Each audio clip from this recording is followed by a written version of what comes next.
నడి రోడ్డులో ఇద్దరు కొట్టుకుంటూ ఉంటే మానవత్వం ఉన్న వారు ఎవరైనా సరే అలా రోడ్డున పడి కొట్టుకుంటున్న వారిని విడదీసేందుకు ప్రయత్నిస్తారు. కొన్ని సందర్భాల్లో ఇలా మధ్యలో వెళ్ళిన వారికే ఎక్కువ దెబ్బలు తగులుతూ ఉంటాయి. అయినా సరే మనకెందుకులే అని ఊరుకోరు.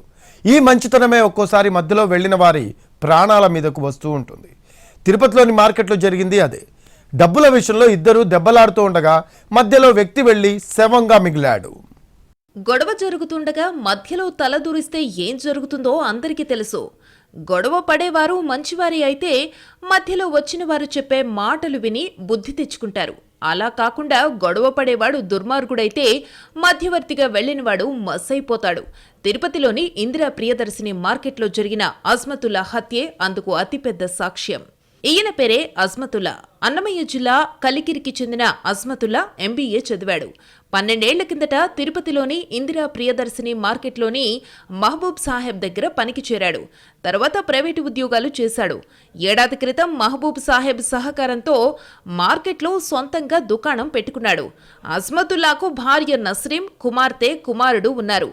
తిరుపతిలోని MR పల్లిలో ఓ ఇంట్లో కుటుంబంతో కలిసి అద్దెకుంటున్నాడు. అజ్మతుల్లా గురువైన మహబూబ్ సాహెబ్ ఇందిరా ప్రియదర్శిని మార్కెట్లో SMS ట్రేడర్స్ పేరుతో హోల్సేల్ దుకాణాన్ని నిర్వహిస్తున్నాడు. కూరగాయలను హోల్సేల్ పద్ధతిలో చిరు వ్యాపారులకు విక్రయిస్తుంటాడు మహబూబ్ సాహెబ్. తిరుపతిలోని నిమ్మకాయల వీధికి చెందిన మరికుంట్ల రుద్ర రిటైల్ వ్యాపారి. మార్కెట్లో హోల్సేల్గా కూరగాయలు కొని సొంత వీధిలో దుకాణంలో అమ్ముతుంటాడు. అలాగే తిరుపతిలోని హోటల్స్కి కూడా కూరగాయలు సప్లై చేస్తుంటాడు. మరికుంట్ల రుద్ర 2 నెలల క్రితం మహబూబ్ సాహెబ్ దగ్గర 1500 రూపాయల విలువైన టమాటాలు కొనుగోలు చేశాడు. డబ్బు చెల్లించకుండా అప్పు రూపంలో తీసుకున్నాడు. ఇలా మహబూబ్ సాహెబ్కు 1500 అప్పు పెట్టిన రుద్ర ఆ తర్వాత ముఖం చాటేశాడు. మార్కెట్కు వెళ్లిన మహబూబ్ సాహెబ్ కంటపడకుండా తప్పించుకుని తిరిగేవాడు. ఇతర హోల్సేల్ దుకాణాల నుంచి తనకు రావాల్సిన సరుకును కొనుగోలు చేసేవాడు. డిసెంబర్ 31న ఇందిరా ప్రియదర్శిని మార్కెట్కు వెళ్లాడు రుద్ర. ఓ వ్యాపారి దగ్గర టమాటా కొనుగోలు చేస్తుండగా మహబూబ్ సాహెబ్ కంటపడ్డాడు. 2 నెలలుగా తప్పించుకుని తిరుగుతున్న రుద్ర కనపడేసరికి తన అప్పు వసూలు చేసుకోవాలనుకున్నాడు మహబూబ్ సాహెబ్. వెంటనే అతడి దగ్గరకు వెళ్లి తన వద్ద తీసుకున్న సరుకుకు సంబంధించి డబ్బు ఇవ్వాలని అడిగాడు. కనీసం ట్రేలు కూడా తిరిగి ఇవ్వడం లేదేంటి అంటూ నిలదీశాడు. అప్పు తీసుకుని తిరిగి ఇవ్వకుండా తిరగడమే కాకుండా అడిగిన మహబూబ్ సాహెబ్పై తిరగబడ్డాడు రుద్ర. ఏదో లక్షలు అప్పిచ్చినట్టు అడుగుతావేంటి అంటూ గట్టిగా మాట్లాడాడు. దాంతో రుద్ర మహబూబ్ సాహెబ్ల మధ్య వాగ్వాదం జరిగింది. ఒకరినొకరు కొట్టుకునేదాకా వెళ్ళింది పరిస్థితి.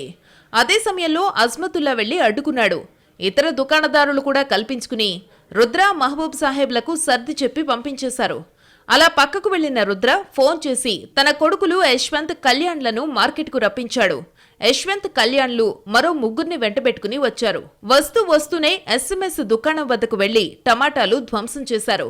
మహబూబ్ సాహెబ్ను కత్తితో పొడిచేందుకు ప్రయత్నించారు. వెంటనే అజ్మతుల్లా అడ్డుపడ్డాడు. దీంతో అజ్మతుల్లా మెడపై బలంగా పొడిచాడు రుద్ర. దాంతో అజ్మతుల్లా అక్కడికక్కడే కుప్పకూలిపోయాడు. అక్కడే ఉన్నవారు వెంటనే స్పందించి అజ్మతుల్లాను హాస్పిటల్కు తరలించుగా అప్పటికే చనిపోయినట్టు నిర్ధారించారు డాక్టర్లు. అజంతుల్లా అనే వ్యక్తి మహబూబ్ సాహెబ్ అనే షాప్ లో పనిచేస్తుంటాడు, వెజిటబుల్ షాప్ లో. ఇతనికి రెగ్యులర్ గా మర్రికుంట్ల రుద్రాని ఇక్కడ నుంచి కూరగాయలు తీసుకుని పోతుంటాడు రెగ్యులర్ గా. అలాగే ఈ రోజు ఉదయం 7:30 షాప్ కు వచ్చి ఇంతకుముందు డబ్బులు ఇవ్వాల్సిన దాంట్లో ఇద్దరు గొడవ పడతారు. ఆ ఓనర్ మీదకి వెళ్లేటప్పుడు అటాక్ చేస్తే ఇతను అజంతుల్లా అడ్డుపోగా ఇతన్ని అక్కడే ఉన్న కత్తితో పొడుస్తాడు. దాని మీద ఇమీడియట్ గా అతన్ని హాస్పిటల్ షిఫ్ట్ చేయడం జరుగుతుంది, సంకల్ప హాస్పిటల్.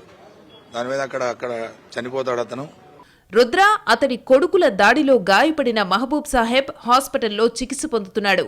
నిందితులు మరికుంట్ల రుద్ర, అతడి కుమారులు యశ్వంత్, కళ్యాణ్లతో పాటు దాడిలో పాల్గొన్న మరో 3 పోలీసులు అదుపులోకి తీసుకున్నారు. కేసు నమోదు చేసి దర్యాప్తు చేస్తున్నారు.